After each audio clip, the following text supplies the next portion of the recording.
and welcome to the stage, Emily Flake.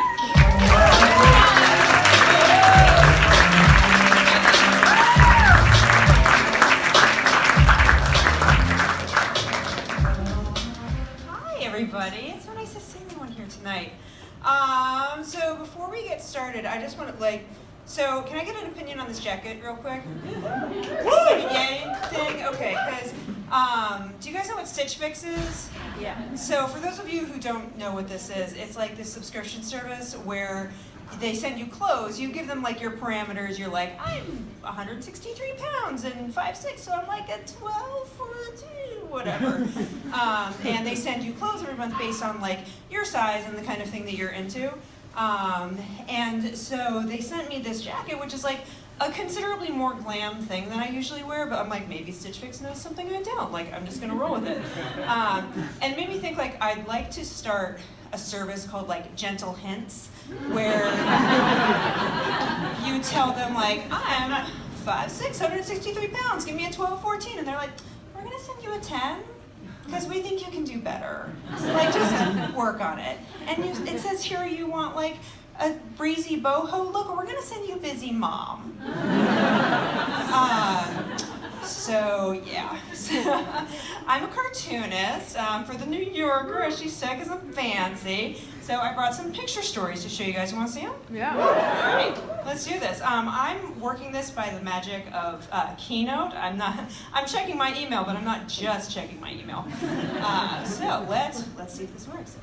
All right, this is things I'm afraid my daughter will be doing in 2026. Making the Googles on Amazon AI assistant, get her a brand of cognitive enhancement drug that's only legal in Germany. Hey Alexa, order me a bottle of New Brain Uber Smartin, please. What? I said please. Watching a flame in a busted out TV like those kids in the Terminator. I mean, look, at least I don't have to skip any ads. Running her own clever, erudite, enormously popular teen foodie blog that attracts loads of press and advertisers, getting a goddamn attitude about it and calling me by my first name. I'll do my homework when you make a passable Bernays, Emily. Hacking into my Facebook account and reading all the mean things I said about her when she was a baby. Bitch! We're seriously like 6 months out from that happening. Thanks, kindergarten.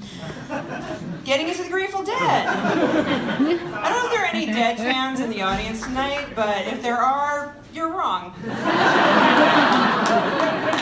And working her way up to lieutenant in the child army, fighting for what's left of mankind after Gugazon executes its master plan. Hey Alexa, stop vaporizing everybody, please. What? I said please. Yeah, Alexa. So does anybody here have an Alexa? Woo. You people are crazy. I have no intention of getting an Alexa. I have Amazon Prime because, as we've established, I like to get presents in the mail. And you know, if you have Prime and like maybe a drinking problem, every day can be Christmas pretty much. You're like a skid of mineral water and a fur coat. Thank you, me from 2 days ago. But Alexa is just like a step too far. But the thing that I really don't like about it is like, I don't like that you have to boss it around.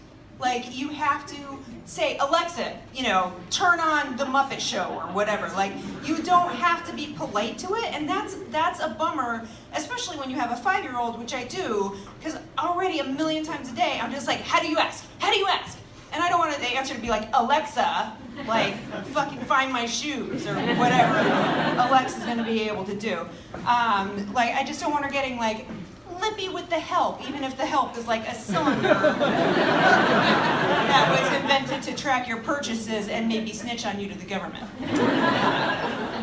So, let's look at another cartoon. This one's called Postnatal Birth Control. Co-sleep until age 18. Let exhaustion and weight gain do their thing. My entire body is an IUD. Quick, resentful hand jobs. Seriously not done yet? I want you guys to think about this one later. And invest in a real doll. It only feels like cheating when he spoons her. whichever. In the future, that doll's gonna be Alexa. Well, that's the end of that anyway. So, yeah, the thing, do you guys remember chat roulette being a thing?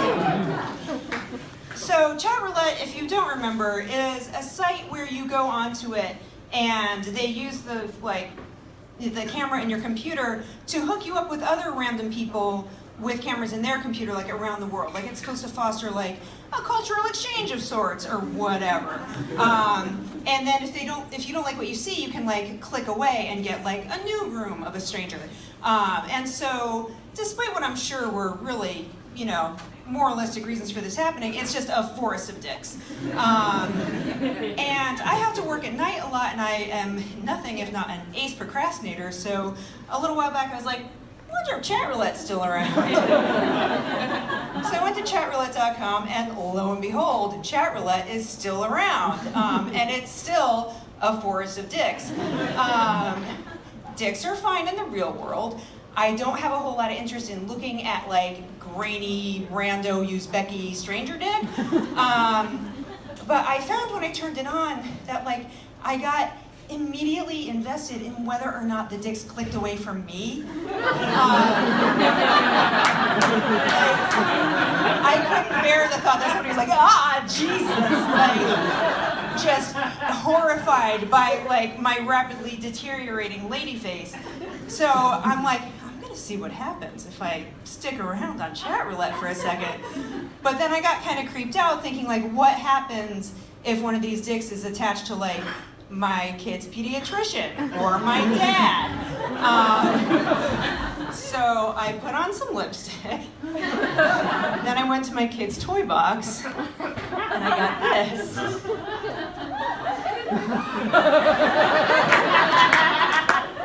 And if you were wondering what my lowest moment as a sexual being looks like, and yeah, in all seriousness, people are like, ooh, I feel like I should have let that on. People are like, yeah, late 30s, early 40s, that's when ladies hit their sexual peak. That's not untrue, but it's like not in a good way. It's more like my sexuality has kind of reached its red giant phase, where it's just a hot red ball of anger that's very soon to collapse into a black hole, and like not in a fun way. And like, or here's another, I don't know if this is a simile or a metaphor, I don't know. Elementary school was a long time ago. It's like having an angry predator cat padding around in your head all the time that wants to like eat or fuck or destroy something. And I would never, I'm not looking to cheat on my husband. I've been with my husband for 14 years. We're very happily married. But our relationship has reached the, that Scandinavian, like it looks like it says Hyga, but it's Huga because Scandinavians are awful. Like, that like very cozy, like friendly, nice part of things. And it's not fair to drop your sex panther into the middle of like your friendly sex life. You can't be like, everything's fine, like having this like nice little like, companionable sex, and then turn into the person who's like, fucking choke me and tell me you fucking hate me. Like, that's not fair. So yeah, I'm not gonna run away and join the sex circus because the sex panther in my head told me to, but I'm just gonna tell you that once I hit menopause, I might kill and eat a whole family. That is it for me. Thank you very much.